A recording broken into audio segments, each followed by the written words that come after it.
Hello, I'm Jay, esthetician for Purp Skin, and I'm so excited to be voicing over this video for you all today. So in this video, it's just a 15-minute clip of me cleansing my client's skin. Nothing major at all. I'll be using some nice fluid movement and some nice fluid motions for you to enjoy. And while I cleanse my client's skin, I want to talk about a few key elements of healthy skin, how to obtain it, how to keep it, and why does it even matter. So first and foremost, when we appear out into the world, the first thing that every single person sees is your face. And if that wasn't important enough on its own for you to invest in the way that you look, then I don't know what is. So when we are out in the world, we want to appear as our best selves. We can never be perfect, but it's so important to work on yourself not only outwardly but inwardly in order to exude a light or exude any type of energy or quote unquote vibe that will attract abundance, good things, longevity into your life. And those might not matter to everyone, but I hope that if you're here and listening to this video, those are things that we are aligned on. So that brings me to the first point that you might not even have expected me to say, but I believe that the first key element to healthy glowing skin, how to keep it and grow in skin knowledge and skin health is to be confident and to want it. So number one, I think you have to love yourself. When you love yourself, you're not always confident, but you have confidence that who you are is enough. And I think that you first have to love yourself, love every version of yourself, love who you're becoming, and you have to love the idea that you're even able to become the best version of yourself. And I think that's all about mindself. It's all about positioning yourself and believing that you believe something better than what you're experiencing right now. And obviously we're talking about skincare, but everything that you do and that you feel and that you're a part of, it affects you internally, and your internal absolutely comes across on your skin in the way that it looks. And if not, then I don't know, your genetics are just absolutely amazing. Shout out to your parents, because you do not look like what you go through. You do not look like what you experience, and you just look glowy and beautiful all the time. So shout out to you. But if you're not one of those people and you do experience the things that you go through internally, in the everyday, physically, when you're hurting, when you're in pain, stress, built up trauma, diet specifically, I do believe that your diet is a reflection of how much you love and care about yourself. We all have cheat days, but if you are not exuding that confidence, which is going to trickle down into how you eat, then it is going to come through into the skin. So confidence, believing that you deserve to look and feel your best, I think is going to be number one. Number two, diet. Diet to me is so important. Now again, all you people with the most amazing genetics in the world who can eat gummy worms and ice cream and fried food every day and still look flawless, shout out to you. But the majority of us who notice a change in our skin when we eat sugar or eat fried foods, or I don't know, eat starch, so many different things, right, that we can eat and that we can indulge in that will show through to our skin. But I think number one is just having a balanced diet when it comes to just what you're eating, what you're bringing into your body. I think just making sure that you have a balance is going to be most important. So I would never be one of those people to say that I'm not eating fried foods or I won't have some sour worms because that is my like guilty pleasure. I love a good sour gummy. Um, but we have to be aware, right? And we have to be conscious about what we're eating. So for the most part, I probably drink soda once to 2 to 3 times max per year.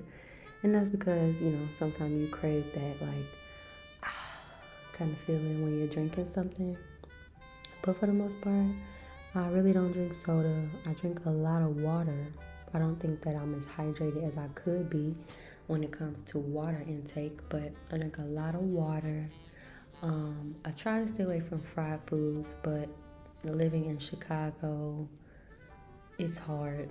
And having, the friends that I have, we like to eat. So I try to eat quality food. I try to eat a lot of fish. I try to eat, I definitely eat a lot of tuna. I try to make a smoothie like almost every day. What else do I eat a lot of? I do eat a lot of like steak and potatoes. But I think I balance it out with my fasting. I think I balance it out with like my yogurt intake. Basically, just don't wake up and eat hot chips. Don't wake up and eat pickles with uh, pickles with peppermint in it. Like this is just obnoxious behavior, and I probably shouldn't have said obnoxious. That probably was taking it too far. But this is crazy. Don't wake up eating things that are not going to fuel you for the rest of your day. So I guess to put it simply, have a balanced diet and eat for fuel and eat for nourishment and eat for skin healing. So eating your greens, drinking your greens, water, obviously fruit, different fruit.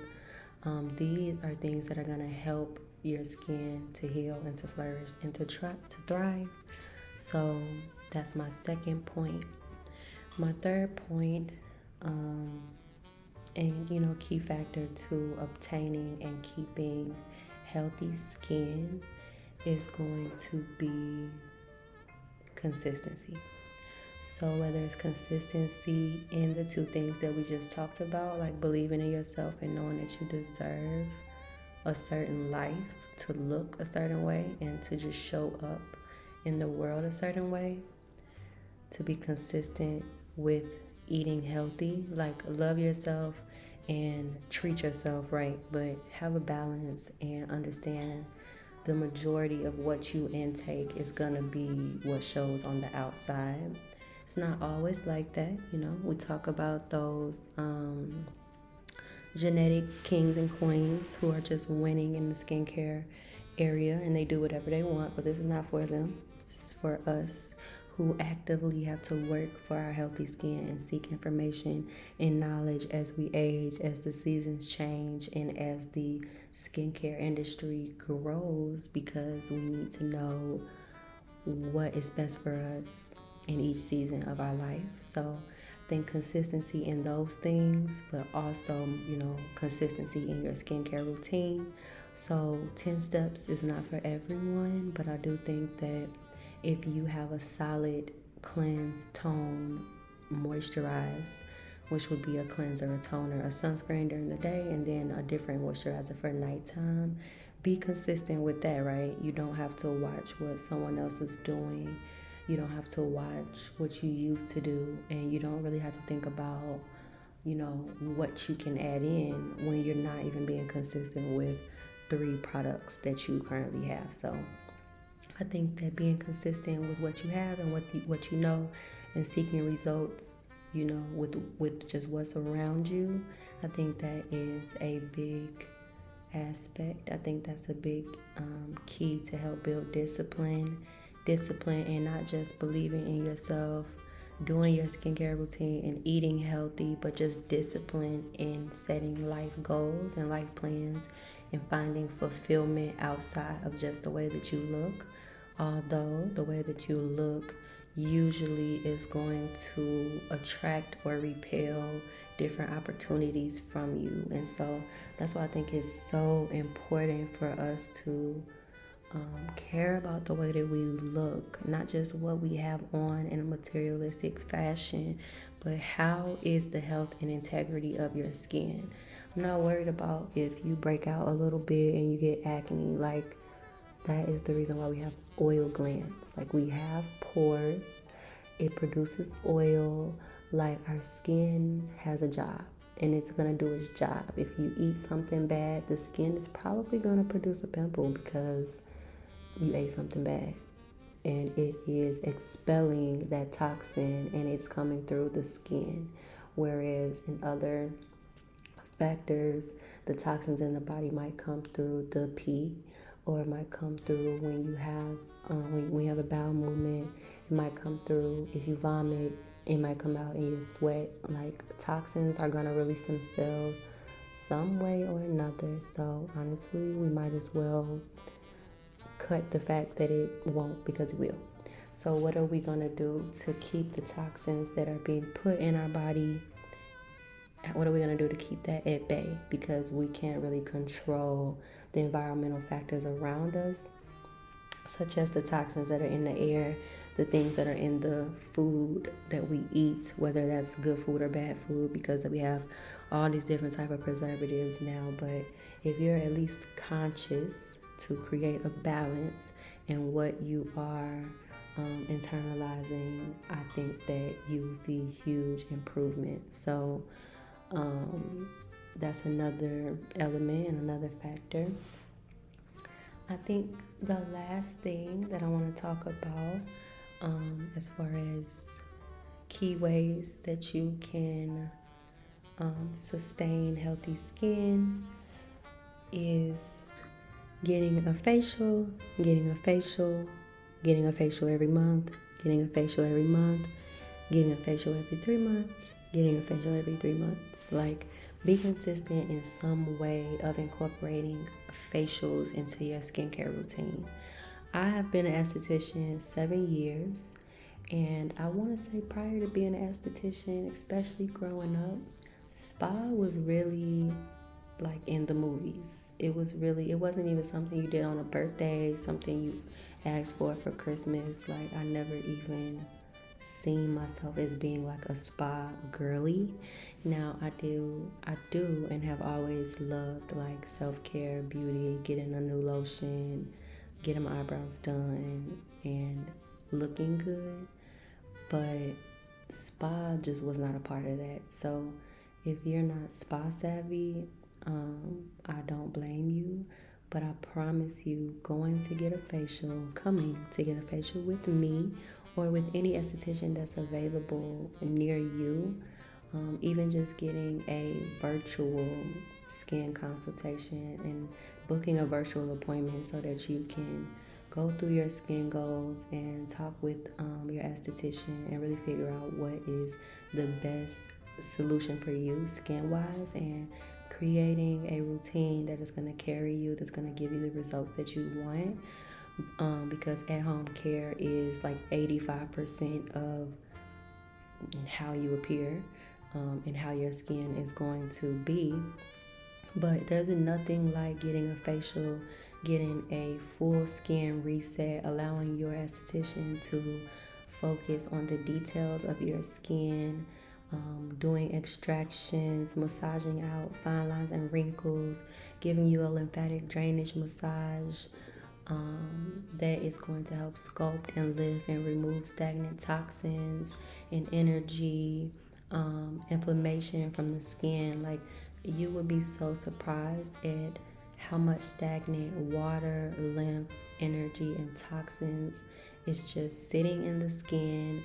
and how much brighter and healthier you will look once you allow a licensed and professional esthetician to treat your skin and pamper you and give you just a total reset. And I guarantee you that if you are serious about being the best version of yourself, you must know that starting with the way that you appear and the way that your face looks is super important. It is very important. And so it'll be a game changer once you get a skin reset and you see the way that you look. So I hope you enjoyed this video. Peace and love. Peace and love.